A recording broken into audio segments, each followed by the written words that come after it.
Bom dia, tudo bem? Passado esse feriado, eu gostaria de compartilhar essa devocional com os irmãos. O primeiro texto está lá em 1 Pedro, de 1 a 7.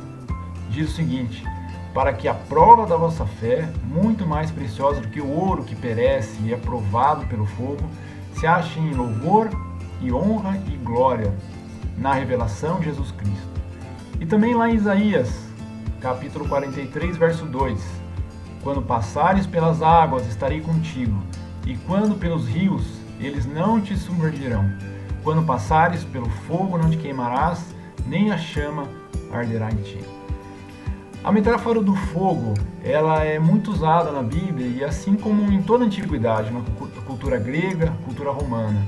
O fogo, ele tem um sentido de adversidade, de aflição, de sofrimento. O fogo, a fornalha, portanto, ela é universal, mas ela pode variar de pessoa para pessoa. O que é uma fornalha ardente para um pode ser um braseiro para outro. Mas o fato é que há algumas situações que nós temos que concordar que são universalmente fornalha. Por exemplo, doenças graves, mortes, desemprego, problemas financeiros graves, divórcios, conflitos conjugais, conflitos com os filhos, dependência química, seja por álcool, outras drogas, remédios, traições, depressão, guerras, desastres naturais e as pandemias, como nós estamos tendo a oportunidade de estar passando nesse momento. Neste caso, a cultura humanista de hoje nos dá regras de como fugir dessa fornalha, como escapar ou como sair dela o mais rápido possível. Essa é a obsessão do homem contemporâneo. A fornalha, então, na visão do mundo, é sempre algo 100% ruim, da qual não podemos tirar qualquer proveito. É algo que tira o nosso direito de ser feliz e não há qualquer proveito para nós. Algumas igrejas ainda falam que a fornalha é um sinal de falta de fé, falta de engajamento, se fizermos as coisas certas. Deus será obrigado a nos abençoar e não deixará que entremos na fornalha. Por exemplo, as igrejas aí que defendiam que quem tivesse fé, quem fosse crente mesmo, não iria pegar Covid. O fato é que a Bíblia, ela ensina que a fornalha, ela atinge a todos, sem exceção, cristãos e não cristãos. A grande pergunta que nós temos que fazer, então, não é se vamos passar pela fornalha, pelo fogo, e se vamos estar questionando Deus por que Ele permite algumas coisas em nossas vidas, mas sim como reagiremos quando nós fomos lançados de forma inesperada nessa fornalha. Talvez como muitos de nós nesse momento de pandemia. A primeira opção é ser inteiramente queimado e consumido por essa fornalha, a ponto de nunca mais nos levantarmos. Por exemplo, aqueles que pensam que o que estão passando é uma injustiça, que Deus não deveria permitir aquilo, porque nós não merecemos, que Deus está sendo cruel e não consegue virar a página. E isso chega a comprometer a própria crença da pessoa. Há uma segunda opção, é que nós podemos ser feridos, podemos ser até queimados pela fornalha, mas com a ajuda de Deus sairemos mais fortalecidos, mais duros dessa experiência.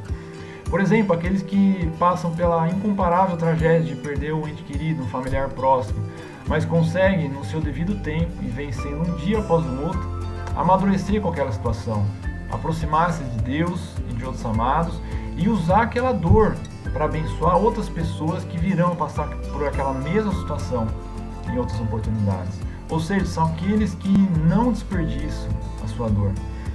Os textos então que nós lemos, 1 Pedro e Isaías, não são uma promessa de que não seremos lançados ao fogo, na fornalha, mas de que em meio ao caos nunca seremos desamparados. A chama vai existir, mas ela não vai nos neutralizar e não vai nos levar ao desespero. E mais, o apóstolo Pedro ele fala que o sofrimento, o fogo, pode ser um elemento purificador. Assim como uma forja aquece o ouro e separa os elementos puros e impuros, o fogo também pode refinar nossa fé. No fogo, as impurezas são queimadas, nossos pecados vêm à tona. O fogo, então, ele pode nos tornar cristãos melhores. O teólogo e pastor Timothy Keller, ele afirma que sem a fornalha, a tendência de nossa fé é ser mais superficial, mais teórica, pouco profunda, em razão de pecados pessoais que não viriam à tona se não passássemos por aquele período de tragédia. Ou seja, quando estamos bem, estamos na bonança, vida estável, dificilmente nós teremos essa autocrítica de estar corrigindo aqueles pecados que teimam em nos acompanhar. A questão, então, não é se vamos estar na fornalha ou não, mas com quem estaremos na fornalha.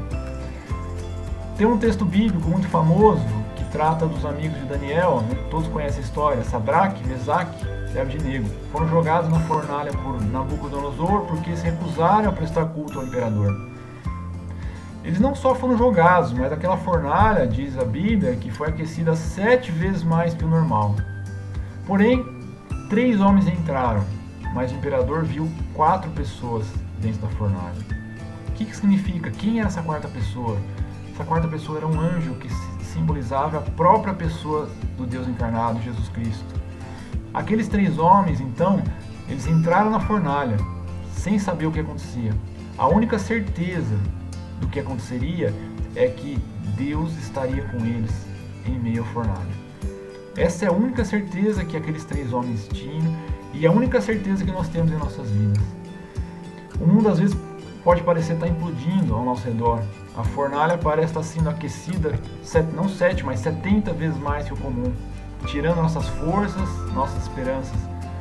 Mas nesse momento que a gente tem a certeza de que em meio ao fogo destruidor, assim como aqueles 3 homens, Jesus é o único que poderá nos estender a mão e nos tirar de dentro dessa fornalha, nos tornando pessoas ainda melhores e restauradas. Deus não está de quarentena, nunca estaremos sozinhos na fornalha.